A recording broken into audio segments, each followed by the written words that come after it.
ज्याच्याकडे ढिगाणं शर्ट आहे त्याला रात्रीची झोप नाही, आणि ज्याच्याकडे एक शर्ट नाही ते दगड उशाला घेतलं तरी झोपतंय. सुख आनंद या संकल्पना निव्वळ पैशांशी संबंधित नाहीत. पैसे कमवा पण त्याचा आनंद घ्या, त्याचा उपभोग घ्या. आपल्या हातामध्ये देण्याची दानत असायला हवी. विंदा करंदीकरांची खूप सुंदर कविता आहे. देणाऱ्यानं देत जावं, घेणाऱ्यानं घेत जावं, आणि घेता घेता एक दिवस देणाऱ्याचे हात घ्यावेत, म्हणजे असे कोपरापासून तोडून नाही घ्यायचे, तर त्याच्यामध्ये जी देण्याची दानत आहे ती थोडी तरी आमच्यामध्ये यावी.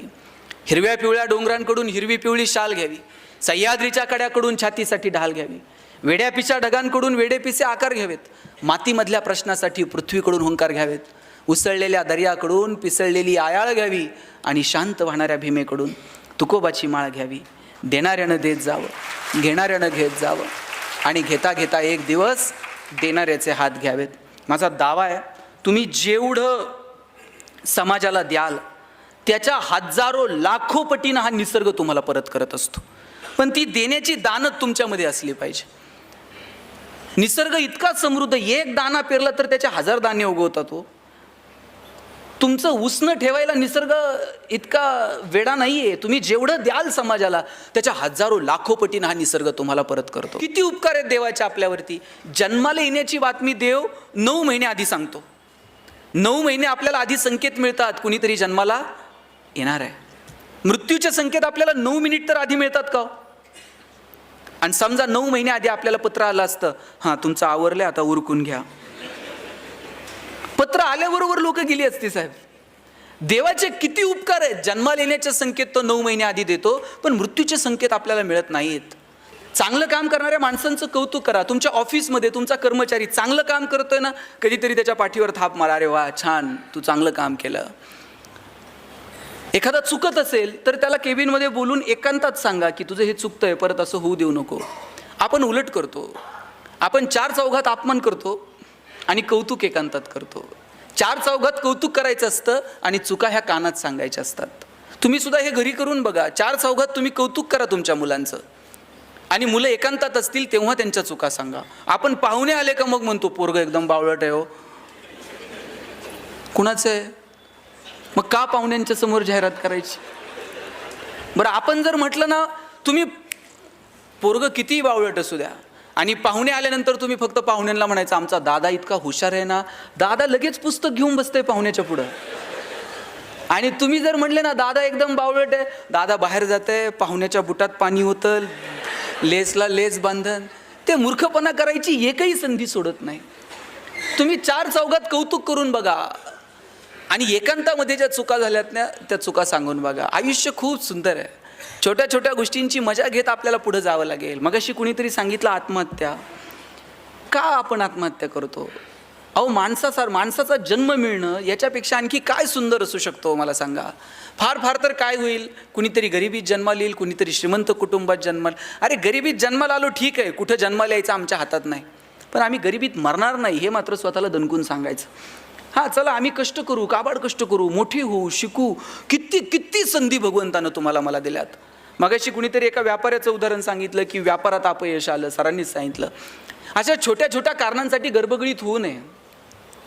छोट्या छोट्या गोष्टींसाठी आपण आत्महत्या वगैरे हे तर फार मोठे शब्द झाले हो. अनेक क्षेत्रातल्या लोकांनी आत्महत्या केल्या, इंडस्ट्रीतल्या लोकांनी आत्महत्या केल्या, व्यावसायिकांनी आत्महत्या केल्या, अनेक सामाजिक कार्यकर्त्यांनी आत्महत्या केल्या. मला प्रश्न पडतो की ज्याला जगणं कळालंय ना तो माणूस आत्महत्यांकडे का वळतो? आपल्याला बोलता येतं, चालता येतं, भगवंतानं विचार करण्याची क्षमता आपल्याला दिली, मुळात माणूस म्हणून जन्माला घातलं. आणि लक्षात घ्या किती उपकार आहेत देवाचे आपल्यावरती. जन्माला येण्याची बातमी देव 9 महिने आधी सांगतो. 9 महिने आपल्याला आधी संकेत मिळतात, कुणीतरी जन्माला येणार आहे. मृत्यूचे संकेत आपल्याला 9 मिनिट तर आधी मिळतात का?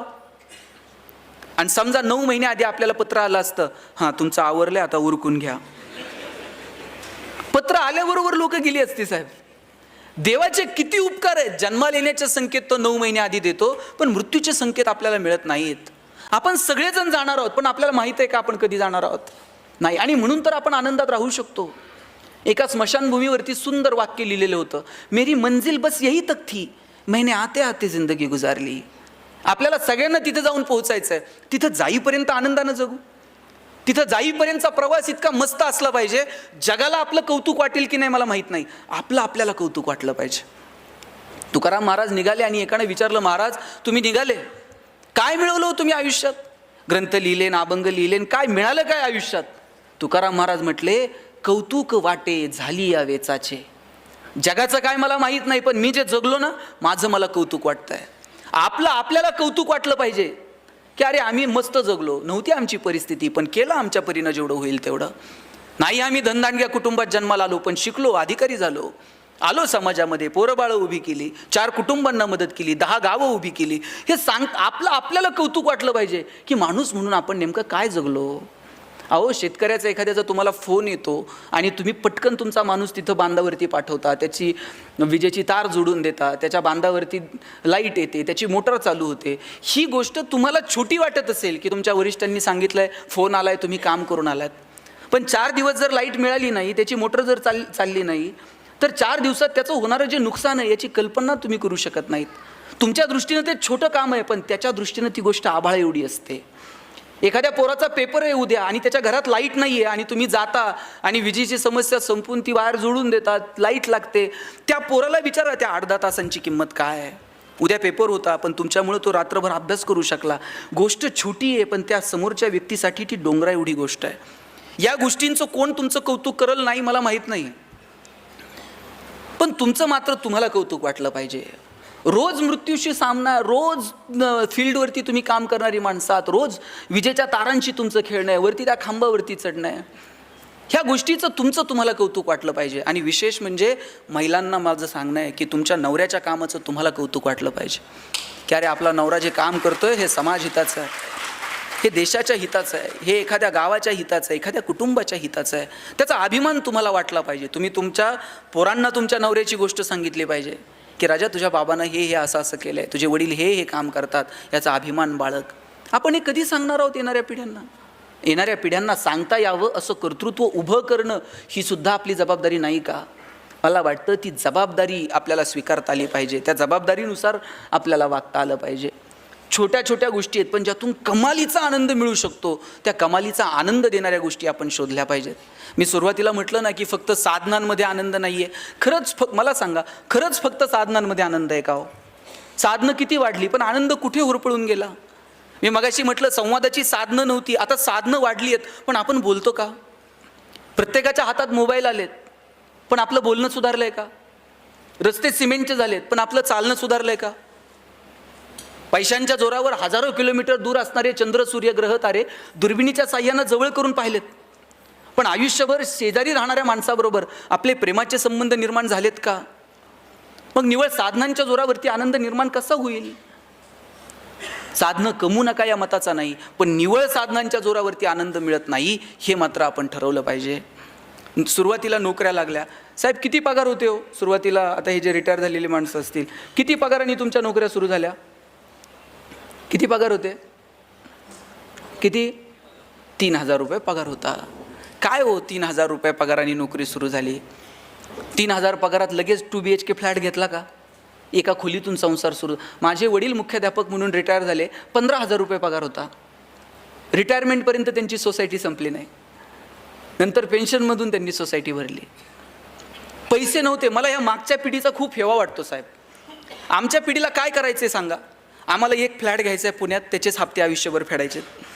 एक गाडी घ्यायची, तिचंच कर्ज फेडत बसायचं आहे. याच्या व्यतिरिक्त आमच्यावर जबाबदारी काय? आमच्यावर विशेष जबाबदाऱ्या नाही आहेत. पण तुमच्या पिढीचं मला कौतुक वाटतं. पगार थोडे होते पण तुम्ही भावांचं शिक्षण केलं, बहिणींची लग्न केली, गावाकडं भावाला पाईपलाईन करून दिली, चुलत्या पुतण्यांची पोरं तुमच्या घरी शिकायला होती. अहो गावातलं कुणी जर हॉस्पिटलला ॲडमिट असलं तर तुम्ही त्याला घरातून डबा घेऊन जात होतात. हे जे एकोपा होता, हे जे एकत्र असणं होतं, हे जे कुणासाठी तरी काहीतरी करणं होतं, यात काय आनंद आहे? पैसे नव्हते, 3,000 नोकऱ्या सुरू झाल्या. काय हो, बायको जर कधी म्हटली असेल इथून साताऱ्याला घेऊन चला, गाडी नव्हती स्वतःची, मित्राची गाडी घेऊन तिसऱ्याकडनं पेट्रोलला पैसे घेऊन गाडीवर बायकोला बसून साताऱ्याला निघायचं. निम्म्या रस्त्यात गेल्यावर गाडीतलं पेट्रोल संपत होतं. गाडी वाकडी करायची, टाकीत फुकायचं, किका मारून मारून घामाघूम. बायको असं बघायची, कुठून याची माझी गाठ पडली. अशात बायकोनं नुसता खांद्यावर हात ठेवू द्यावं साहेब, कित्येकांच्या गाड्या बिना पेट्रोलच्या साताऱ्यापर्यंत गेल्या. पैसे नव्हते पण आनंद होता की नाही. आता AC गाड्यांमधून नवरा बायको फिरतात. नवरा तिकडच्या खिडकीतनं तिकडं बघतो, बायको इकडच्या खिडकीतनं इकडं बघते. ड्रायव्हर मधल्या आरशातनं दोघांकडे बघत असतो. हे बोलत का नाही? यांना अडचण काय? साधनं वाढत गेली पण आनंद मात्र होरपळून गेला. तुम्ही बघा, शिर्डीला वगैरे अनेक लोक येतात, साईबाबांच्या पेटीमध्ये पैसे टाकतात. ते असं म्हणत नाहीत की मी तुम्हाला बाबा एक सोन्याचं सिंहासन देतो, तुम्ही मला जाताना 2 द्या. त्याच्याकडे 2 पण घ्यायची कॅपॅसिटी आहे. पण हे बाबांना काय म्हणते माहिती आहे का? बाबा मी एवढे पैसे टाकलेत, रात्रीची झोप येऊ दे म्हणते मला. कित्येकांना झोप नाही आहे रात्रीची. आमच्याकडे एकाला झोप येत नव्हती, त्यानं सगळे डॉक्टर केले पण झोप काही आहे ना. डॉक्टरला म्हणलं डॉक्टर काही करा, पण डॉक्टर म्हणले बाबा माझे इलाज संपले, तू आणखी दुसरा डॉक्टर बघ. कंटाळला घरी निघाला होता आणि रस्त्याला एक महाराज बसलेले होते. महाराजांचे जाऊन पाय धरले. महाराज म्हणले तुला झोप येत नाही, मी काय करू बाबा? नाही म्हणला सगळे डॉक्टर झाले, महाराज काहीतरी उपाय सांगा. महाराज म्हणले आता कुठे याच्या नादी लागता.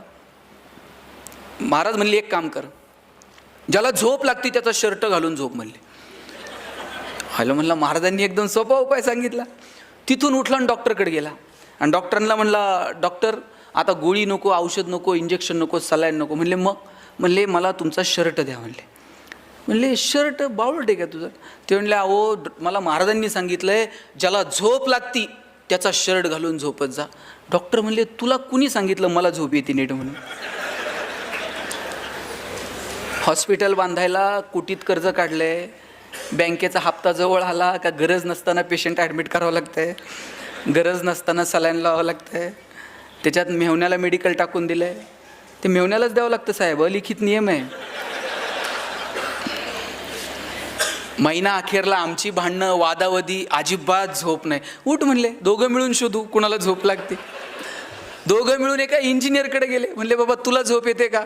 इंजिनियर म्हणला 6 महिने झाले पालिकेत बिल अडकलंय, ह्या टेबल. उठ म्हणले चल. 25 जण गोळा झाले पण एकाला सुद्धा झोप लागत नव्हती. शेवटी एका पुढाऱ्याकडे गेले. म्हणले बाबा तुला तर लागत असेल, आता आमचं दुखणं काय सांगायचं आहे म्हटला कधी कोण मुख्यमंत्री बदलल आणि कधी कोण सत्तेवर येईल आणि कधी कोण गुवाहाटीला जाईल आणि कधी कोणाला तिकीट मिळेल, काही सांगू शकत नाही म्हटला. सगळं काहीच शाश्वत नाही, आमच्या इतकं तर दुःखी आणि संकटात कोण नाही म्हटले. त्यांनी मग साहेब एक करा, तुम्ही आमच्यासोबत चला, आपण शोधू कोणाला झोप लागते. 25 जण गोळा झाले पण एकाला सुद्धा झोप लागत नव्हती.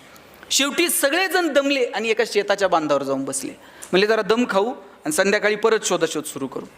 एक शेतकरी नांगरत होता, धोतर गुंडाळलेलं, अंगात शर्ट नाही, घामाघूम झालेला. नांगरून झालं, बैला आंब्याला नेऊन बांधली, पळत पळत गेला, विहिरीत उडी मारली, बाहेर आला, अंग पुसलं, बायकोनं दिलेलं गाठोडं सोडलं, 2 भाकरी दुधात चुरून खाल्ल्या, पायातली चप्पल उशाला घेतली आणि 1 मिनिटात घोरायला लागला. हे 25 जण म्हणले सापडला की ज्याला झोप लागते म्हणून. यांनी असा गदा हलून उठवला. म्हणले अशीच झोप लागती? शेतकरी म्हणला आजच शेड्यूल आहे म्हणला आपला. संध्याकाळी म्हणला सूर्य उतरायला खाली उशीर, वजभर गवत कापलं, घेऊन गेले, जनावराला खाऊ घातलं, सगळं म्हणला एकदम ओके. तुम्ही ते ओके तिकडे नेऊ नका. हे 25 जण म्हणले आमच्यावर एक उपकार करशील? म्हणले काय? म्हणले आम्हाला 25 जणांना तुझा एक शर्ट देशील का? हे हसायला लागलं. म्हणला 25 जणांना एक आणि माझ्याकडे नुसता एक असता असा उघडा नांगरीत बसलो असतोय काय? म्हणलं काल शर्ट म्हणला अवताला गुतला, अजून शिवला नाही, एक शर्ट नाही तुम्हाला 25. किती कौतुक आहे हो. देवानं काय वागावं आपल्यासोबत. ज्याच्याकडे ढिगानं शर्ट आहे त्याला रात्रीची झोप नाही आणि ज्याच्याकडे एक शर्ट नाही ते दगड उशाला घेतलं तरी झोपत आहे. सुख आनंद या संकल्पना निव्वळ पैशांशी संबंधित नाहीत. पैसे कमवा पण त्याचा आनंद घ्या, त्याचा उपभोग घ्या. आपल्या हातामध्ये देण्याची दानत असायला हवी. विंदा करंदीकरांची खूप सुंदर कविता आहे. देणाऱ्यानं देत जावं, घेणाऱ्यानं घेत जावं आणि घेता घेता एक दिवस देणाऱ्याचे हात घ्यावेत, म्हणजे असे कोपरापासून तोडून नाही घ्यायचे, तर त्याच्यामध्ये जी देण्याची दानत आहे ती थोडी तरी आमच्यामध्ये यावी. हिरव्या पिवळ्या डोंगरांकडून हिरवी पिवळी शाल घ्यावी, सह्याद्रीच्या कड्याकडून छातीसाठी ढाल घ्यावी, वेड्यापिशा ढगांकडून वेडेपिसे आकार घ्यावेत, मातीमधल्या प्रश्नासाठी पृथ्वीकडून हुंकार घ्यावेत, उसळलेल्या दर्याकडून पिसळलेली आयाळ घ्यावी आणि शांत वाहणाऱ्या भीमेकडून तुकोबाची माळ घ्यावी.